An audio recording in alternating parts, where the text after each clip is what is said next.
Hey, welcome everyone to Entrepreneur Encounters. I'm honored you chose to join us again. I'm Brent Halfwasson. I'm Milwaukee's small business coach, and we are privileged today to have our guest on. But before we get to that, I want to talk about why we're even doing Entrepreneur Encounters. I believe that we don't do this alone. There's no entrepreneur who ever started their business alone, no matter what mythology or lore you may have heard. So I do Entrepreneur Encounters so that you can meet other amazing entrepreneurs who are a little bit farther along maybe than we are, so that you can learn from their story, learn from their journey, learn from their struggles and successes, so that you can become even more amazing as an entrepreneur, grow faster, and succeed sooner. And with that, we've got Sheila Long on. She's the founder of MalamaDoe co-working community for women and the author of Surrounded by Awesome Women. You're going to love what she shares in her story and her experience and her growth, and in the way be able to celebrate with her as you go. So Sheila, welcome to the show. Thanks for coming on. Thank you so much for having me, Brent. This is an honor. I am just so thrilled to be able to share my story and to be a part of your amazing show here. So thank you. Awesome. Well, hey, just tell us about yourself and your business. Well, my name's Sheila. I launched MalamaDoe, this women's co-working community, 5 years ago. And we've had over 100 members in our community, and have had many events on site and off site. And in the process, I wrote this great book, Surrounded by Awesome Women. It's a new model for entrepreneurship for the next decade. And just excited to be a source of support for anybody who is running a business or launching or thinking about launching. So why this co-working space? Why did you decide to become an entrepreneur? You've got amazing skills and talents. Why did you choose to channel them that way? Well, women need a supportive community, and they need people to lean on when they have questions, but also they need to know kind of that they're going down the right track as well. So when you're talking to other people who really are like-minded, it's helpful to just have kind of like a tribe of support. I've always grown up being surrounded by small business owners. I'm not from the Milwaukee area, so I'm not from like a large area. So pretty much everyone who I grew up around ran their own business, or they worked for a small business, and just really had to have strong ethics and know how to get the job done right the first time. So for me, that's very important. And also the flexibility of being a small business owner is amazing. And that's important too, when you have the role of being a caretaker. Absolutely. Tell us a little bit about your journey, the journey that it took to be able to found MalamaDoe, and then also, what led to your book, because it is an amazing book. I've read it, and Thank you you. did a fantastic job researching, and everyone should aspire to do as good a job as you do on a book. So tell us about your journey. Well, thank you. And I really appreciate all of your support. It took 13 months to write the book. I did not anticipate that. I thought it would be a quick 6-week journey, but I did put a lot of research into it. So thank you for acknowledging that. I worked in corporate America. I loved working in corporate America in a big high-tech company, Motorola. And unfortunately, I came down with a health condition where it was really not conducive to having multiple children with the health condition. So I was advised that I needed to kind of get off that fast-paced track that I was on and kind of slow down and just relax a little bit. So I had to leave corporate America. I actually was laid off the day after my oldest child was born. And that was a journey in itself, going from just being surrounded by hundreds of people in a workplace setting and 100 different people in a cafeteria to just being alone in your house with an infant. But then I met a bunch of different women, just different lifestyles and different careers over the next few years. And when my children were old enough to be in school, I was looking to go back into the workforce. But there really weren't a lot of part-time opportunities available or flexible opportunities. especially because I had moved from Chicagoland, where there's just a lot more out there, to the Milwaukee area. But I had met awesome women along the way, which is why my book is titled with that name. And I did see that there really was not a big community for business, kind of like, not kind of, exactly like what you're doing, and that we really need to have a supportive community. So it's a longer journey. I don't know how much more you want me to tell, but I just saw the need and wanted to have a place for women to congregate. So let's start with the basics. You had done some networking. How did you go about talking to women initially and convincing them that this is a unique space that they need to join in order to further their business and the advantages of co-working? Well, I met with different women in coffee shops. Actually, my office was the North Shore Boulangerie in Shorewood. So I went there most weekdays after my kids went to school. And it was great just talking to them, kind of seeing where they're at, how they were looking to grow. I was really looking more to do consulting and looking to partner, but there just weren't as many people here. So I ended up back at my business school in the career center there. I was telling the woman helping me about it, and she's like, "You have an incredible idea. Why don't you launch this idea?" And then I also had been on some networking groups through my university, and I met somebody who recommended I read this book called Disrupt, which is just this great book about how to take your business idea and make sure that it's unique.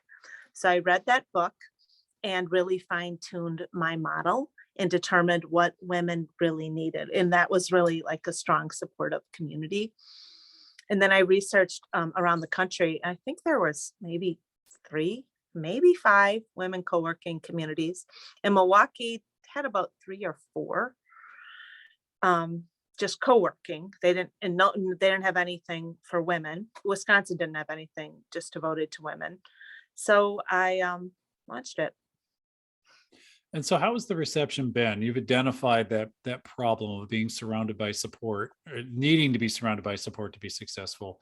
How has that been perceived? Because I believe most of us shop and buy and spend money because we're looking to have a problem solved. So that's what you identify as the problem. How did that grow and maybe change and evolve? Because you're celebrating 5 years in I business. know. Congratulations. Well, it's been a journey. I just want to give a shout out to 3 people that helped me. I hired a co-working consultant, actually, because I was something that many women do, which I definitely did, is you don't want to tell anyone about your idea. You go online and you try and figure it out so you won't make a fool of yourself when you launch it. So I had done that, and I found a great co-working consultant named Chris Cooley. I think his logo was the co-working consultant, and he focused on a community-based model. So that was great. So I hired him, and he came out, and then he met with these 2 incredible women that just spent months of their life just helping me. So that was Julie Knox and Carrie Volmers. And they were both just kind of at a crossroad in their life, and they just stepped up, and every single day they showed up and helped me with everything, even putting that sign up. And it was really great. And then as I launched the business, we kind of determined who the ideal client, who we thought the ideal client wasn't. I thought it would be more like a stay-at-home mom returning to the workplace, but it ended up being more telecommuters, like people working from their home. And then as we evolved, Julie and Carrie kind of moved on because they were just at a small part in their career. And then the members that I had wanted private offices. And I thought it would be this model where everyone would want to talk and communicate, but my market is very task oriented, and they just have a lot going on at home. They come to the work, they want to get it done, get their work done, and they want to leave. So we had a weekly meeting where we could talk. It was optional, which is great. And then they wanted an office so they didn't have to reserve conference rooms, and they could just meet clients face to face. So our model has evolved from having 1 conference room. And so now we have 2 conference rooms, and we've really grown our square footage because everybody wanted offices, which I didn't anticipate. You And know, that saved me during the pandemic, sorry.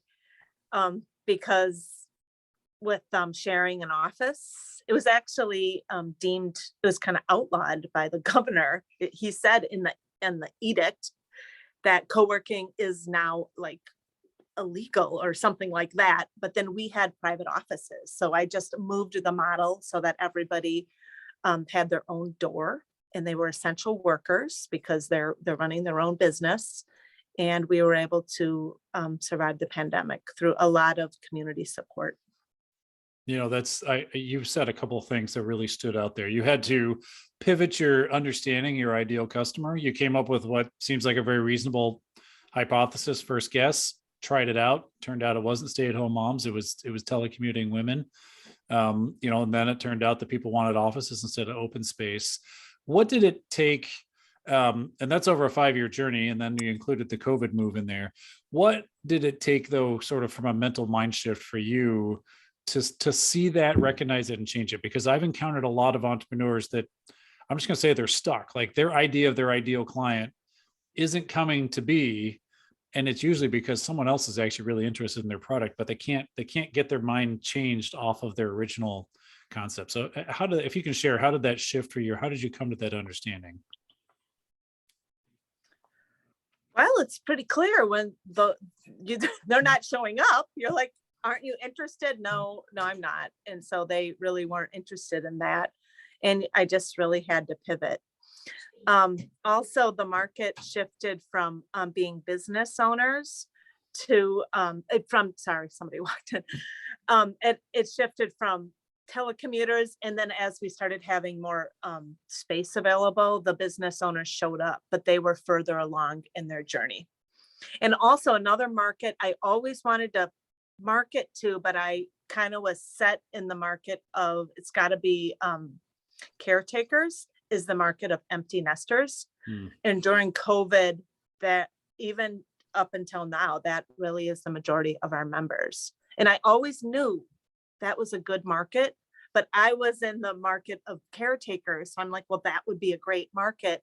But then the empty nesters really really helped out a lot, and they're still there. So I don't know if I'm answering your question. No, I mean, I get it. I think what you're saying is that it was an evolving thought process. And at first, when you open the doors and the people you think aren't showing up, you have to choose to pivot because you don't have any other options. And then I think you watched what people were doing. And I think you also responded to what people were asking for. And we really stayed true to our values. So that is really critical, like just being very welcoming and encouraging and respectful and just leading by example. So always, and that what kind of ended up happening is people just kind of self-selected. They could tell from our marketing that really was what we stood for. And it's been fun developing the brand. Just where I don't have to explain. At first, I don't have to explain co-working. I think I spent the first 18 months explaining co-working. And now there's a lot of co-working, but like I came from Chicago and a lot of my mentors were in Chicago. So it's just so mainstream co-working in Chicago that the fact it wasn't here. And I mean, it was here, but really on a smaller scale. That was really terrifying. Just signing the lease and opening up the space and having to just constantly be pitching your idea and talking about it. Yeah. Let's talk about some obstacles. What type of obstacles have come up during the course of your 5 years, and how did you overcome them? Well, there are many obstacles. As you know, I developed a model actually, which is in the book. So I worked with UWM, the Lubar Entrepreneurship Center, which wasn't called that when I initially started working with them. But I knew there were different types of customers who were coming in for tours and who were wanting to talk to me. So I put together kind of like characteristics, like a prototypes of the different types of clients and really built that model. And as I built it, I was so fortunate to have an advisory council that really walked the path with me through the entire process from before I opened it, and just kind of not only had my back, but when I made some, I would say, poor choices, they kind of, not kind of, they definitely steered me in a different direction, which was very helpful. Oh, that's great. What means and resources did you have to bring in order to get this started? We're going to talk about your network of connections a little bit later, because that's super important. You've already referenced them several times, but what type of money, what type of personal resources did you need to bring in order to launch your business? That's a hard thing, to put your own money into launching a business and deciding what your budget should be, and then working with other people who might have a different idea in mind about what the budget should be. That's why I was so fortunate that I hired that co-working consultant, Chris, because he just told me what it was going to cost upfront, and saved me a lot of money. And we did benchmarking. Like, we went to this large co-working community in Chicago. It's called 1871. And the company I worked for, Motorola, they put all of their really innovative, creative people in 1871. So I already had an in. And then my university also has like a whole suite there.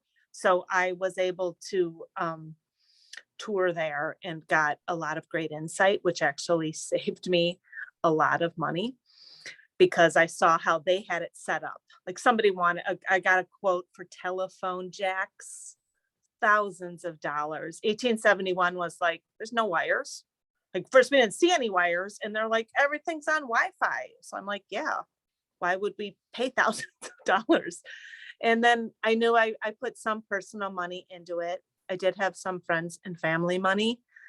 I was going to take out a loan, but the interest rates were higher. So I was able to take out a loan from a family member. And then also, I just can't say enough about Wibbick. What a great organization. It's such a game changer. So they brought in Kiva, which is this 0% interest loan. And so I had to create a video. Another thing that's completely terrifying about launching a video and tell my story, which really, as you know, right, is marketing. So I had to tell my story and get it out there, and then get enough people to fund my loan. And so I raised, I think, I can't remember exactly how much that loan was, but I've paid it back. It was a 3-year loan, and it allowed me to get interns to be able to grow the business. And then when I wrote my book, I rewrote it 3 times, which is part of the great book writing class I was in with New Degree Press. But after I wrote it the first time, I had to raise between $5,000 and $8,000 to print it through pre-sales. So that was pretty daunting, and that was not a loan. So I had to really put myself out there, and I raised about, I think it was $5,500 to print the book. But it was through a lot of just talking up the book and a lot of people helping along the way. Oh, it's amazing. Let's talk about the people. Let's talk about that support network. You have mentioned already that you went out and you leveraged your connections, you've leveraged people. What is your support network like, both professionally and personally? And how have you been able to tap into that along this journey? Well, I built a community of support. That's why I just love my business, and it just continues to pay dividends. Like, we call people who were a member and who left, we call them alumni. So I have a lot of alumni who've come back.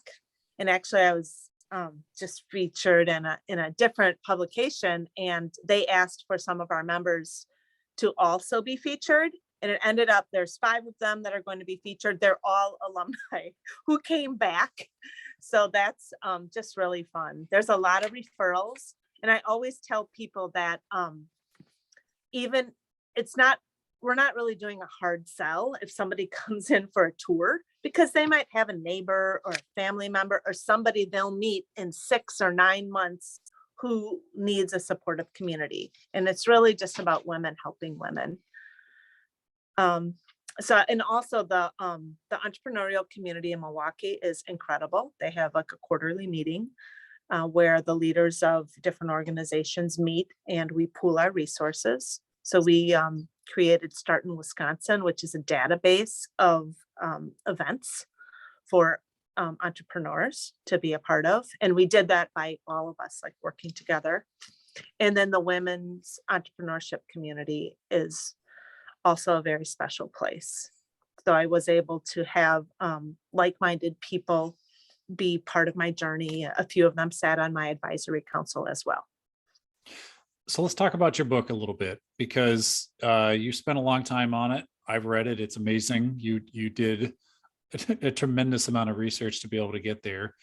There are probably we could fill up an entire library full of business focused books. So why did you think we needed a book particularly focused on women? And what did you learn along the journey in terms of pulling that book together? I learned so much. Like I was told that I would have to rewrite the book.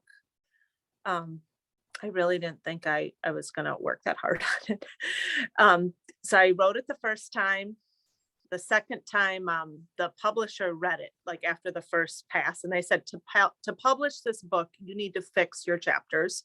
And here is, it needed like a little more research, and some of the chapters, they had different criteria. I had to have a primary interview, a few primary interviews, a few secondary interviews, research, and personal stories in every one of the chapters. And some things I didn't really have research because I just wanted to publish my model, which was based off of research I had done. And they're like, nope, you need to research what you're saying and make sure it's actually accurate. So I found out a great deal of information. I initially thought it was more based on race, like how women's, not based on race, but factors related to race. Because if you look at the research that's out there, it says that white women grow businesses at the smallest percentage growth.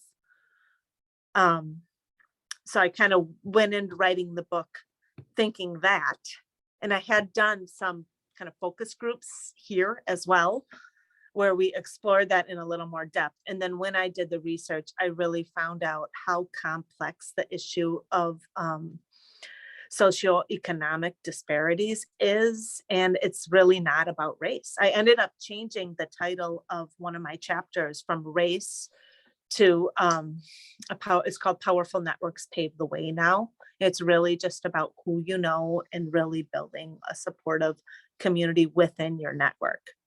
I learned a ton. I didn't know hair discrimination even existed. And I learned about that through one of my beta readers. And I actually went to the state capitol to testify, to talk about how hair discrimination really just needs to be banned.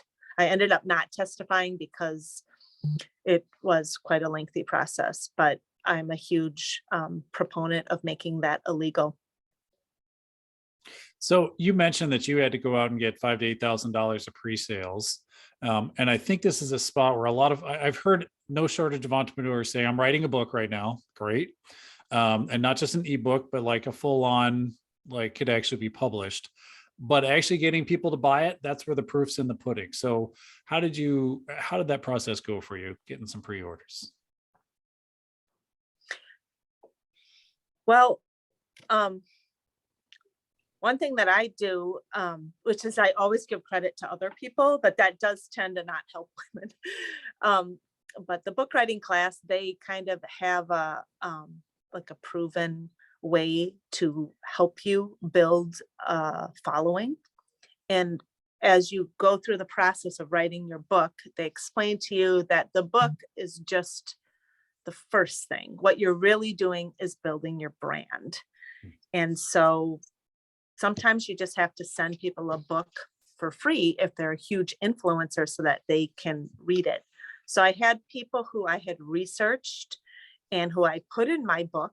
So I reached out to them to see if they were interested in reading the first one of the manuscripts for the book, because I rewrote it a few times. And then also I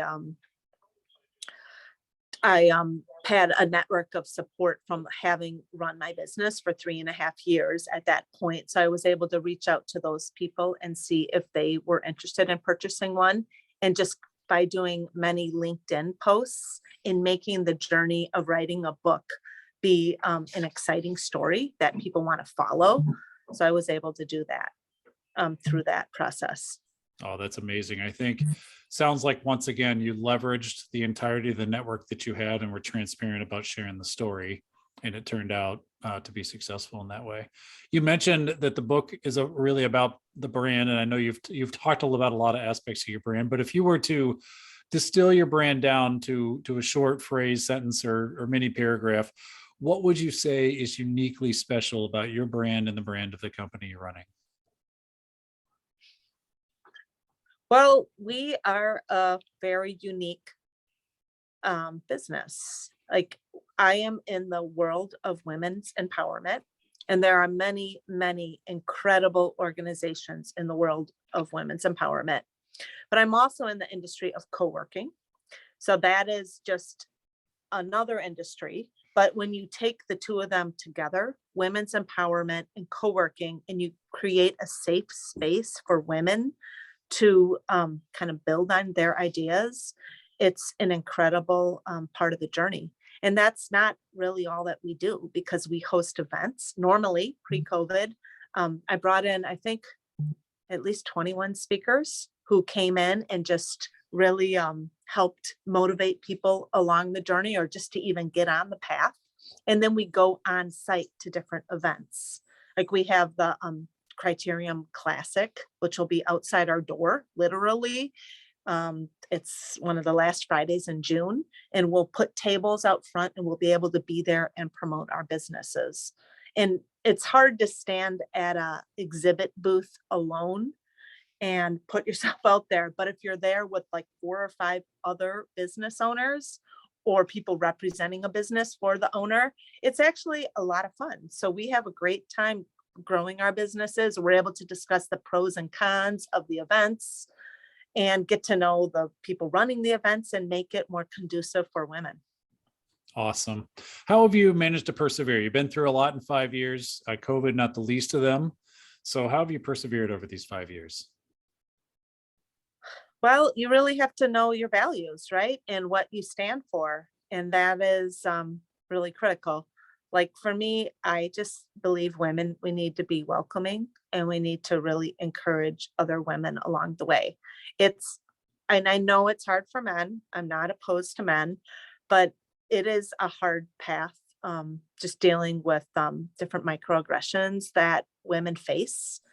And it can be related to being a caretaker. It can be related to how many hours you're working, or how much you're billing, or whatever happens. But we need to support each other. And I have daughters, and I have nieces, and I have nephews and a son. And I really want to make this world a better place for the next generation.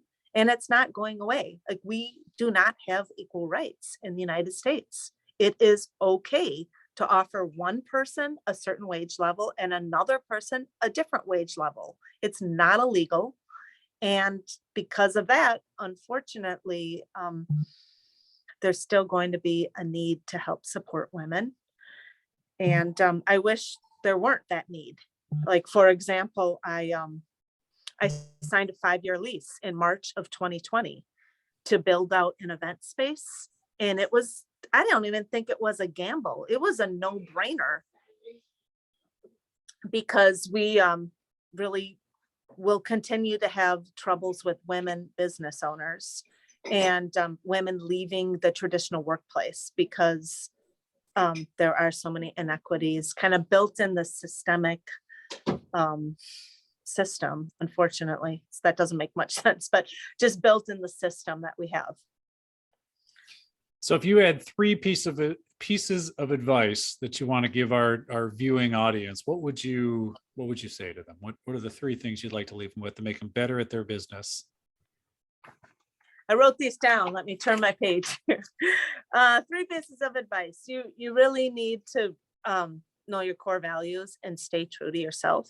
If you start to stray from that, like, and I get that you do have to pivot with your market and maybe move your client base, but that client base that maybe you don't want, they are coming to you because they believe in your mission, and you have to stay true to yourself and like fight for what you stand for and why you launched that business. And that's hard. But you also have to be realistic about the reason why you launched the business and your personal life. As your business grows, it gets to a point where you're going to need to hire somebody to take over certain aspects of whatever, social media or bringing on clients or your finances, and you're going to have to contract that out. So knowing you'll need to hire somebody who's in line with your values, but also realizing that the reason you launched it, if you launched it for work-life balance, either you're going to have to hire people to keep that work-life balance, or you're not really going to have the balance because you created a really awesome, successful business. And then this book, The 10 Laws of Career Reinvention by Pamela Mitchell, is absolutely amazing.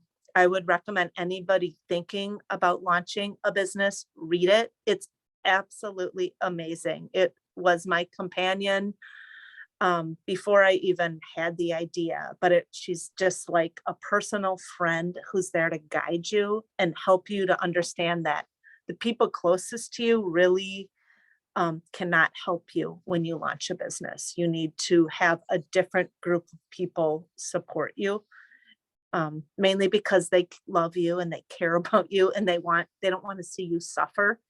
In launching a business, you will suffer a little bit, but it will be fun, right? So there's no gain without struggle. So Sheila, how can people get a hold of you? Well, we have a Facebook group. We also have a Facebook page, but the best way is email. So it's info@MalamaDoe.com. That's the best way to get a hold of me, or else we have an Instagram page as well. Awesome. And they can go to MalamaDoe.com to learn more about the co-working opportunities as well. Absolutely. Thank you so much for having me on and for all that you do to help help people move forward with their life and pursue their dreams. And it's such a valuable service. So thank you. Awesome. It's my honor to be able to serve. So we have been talking with Sheila Long today. She's the founder of MalamaDoe Co-working Community for Women and the author of Surrounded by Awesome Women. If you only picked up a couple of key items from her story, I hope you picked up the power of leveraging and building community and being an important part of that, giving back and living true to your values. If you want to continue to connect with other people, I have an opportunity Wednesdays at 4:30 p.m. Central. I run an Entrepreneur Encounters group where we bring entrepreneurs together for 45 minutes and we share about our struggles, our successes, and be able to really focus on the things that we're enthusiastic about it, our energy, and the places that we need support and feedback. So do consider that. It's bit.ly/entrepreneur encounters to sign up for that, bit.ly/entrepreneur encounters, one word, and sign up for that opportunity. It's absolutely free. We have a few sponsors that make this happen. I can't do it alone either. Andrew Feller Photography has done all the photography both here and on our website. Buckethead Creative handles all of our graphic arts work. Charlie's Music Factory and Chris Crane does the music on the way out. And Megan Bruzan Consulting has helped us with our initial web presence and getting our podcast online. So again, I'm Brent Halfwasson. I'm Milwaukee's small business coach. I want to help small business owners break through the obstacles that you encounter so that you can live the life you've dreamed. If I can help you, please reach out to me, bit.ly/coachwithbrent, bit.ly/coachwithbrent. Let's get 30 minutes together and understand how I can support your business and help you to grow. So with that, we thank you for joining us here on Entrepreneur Encounters. If you liked what you heard, please do subscribe and follow us on some of our other long form videos or audio wherever you listen to us on this channel.